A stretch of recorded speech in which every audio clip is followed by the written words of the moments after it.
First, a clearing of the air from Cleveland. Baker Mayfield insisting again today that the things that he was quoted as saying in GQ about Daniel Jones, about his mind being blown when he was drafted number 6, about the reference to his losing record at Duke, they were all taken out of context. Just things taken out of context, and that's the problem with today's day and age. You know, you don't read the whole thing, you don't put 2 and 2 together, you just kind of read scripts, and then people, you know, they combine sentences from different conversations, and so it seemed very disrespectful, and I can understand that. But what people didn't realize is the conversation entailed of me saying that I was surprised I was drafted number 1 overall too. You know, I reached out to Daniel because all that blew out of, you know, way out of hand, and I wanted him to know how I felt. I just wanted to clear the air with him, and you know, it is what it is. That's today's day and age. You read one thing and you can have your feelings, but that's the only reason I addressed it yesterday, is because that, to me, that came back on my character. You know, that's one thing that I don't care about a lot of opinions of it, you know, if you like me or not, but that looked like my character was, you know, way out of line, and so that's the only reason I addressed it. Baker expected to play on Friday against the Bucs. OBJ is not. The wide receiver dealing with a hip injury hasn't participated in team drills since August 6th. He has indicated that he expects to be fine for week 1, but again, probably not going to go this week without any practice or practice reps under his belt during the week. Should he play this week, Willie McGinnis?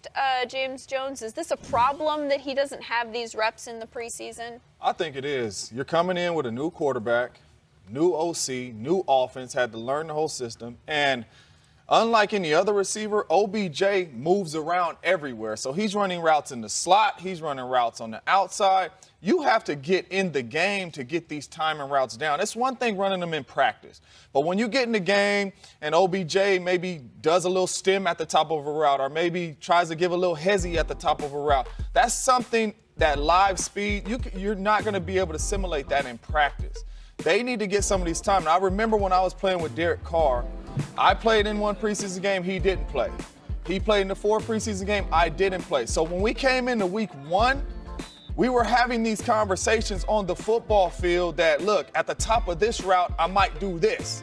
You know, I might not come out of my break that fast if he's underneath me. And these are the conversations that Baker and OBJ need to have on a Monday after a game. And if he doesn't play in the game, these are the conversations that they're going to be having week 2, week 3, but they could have already had him ironed out if he was to play in the game. So I really think he should go out there. I mean, obviously he's hurt, but I think if he could have, they needed to see him out there playing. And I think some of this has been emulated in practice when you have the joint practices, and that's not really it either, because everybody's not out on the field. And I do agree with you. The timing for a quarterback and a receiver, the nuances to a receiver, the way he gets out of the breaks, the things he gives you before he's about to break, the double moves and all that, the spacing with the route tree with all the other receivers, I think that's important to have. But when you look at the history of the injuries when it comes to OBJ and all the injuries that he's had in the past that he's dealing with right now, you think about it. It's the 3rd preseason game. Is it worth it? Do we need to put him out here right now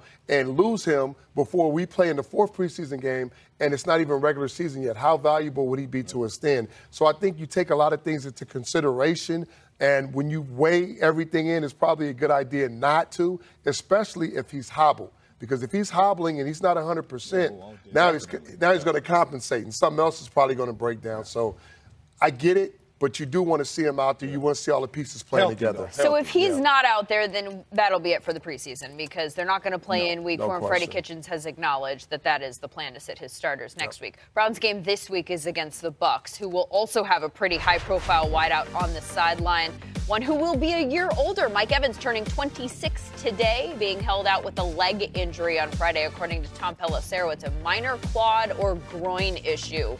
Not expected to be a big deal, but not worth pushing in the preseason either. Other than that, it sounds like most of the Bucs starters will see time, though how much remains to be seen at 7 Eastern Friday night right here on NFL Network.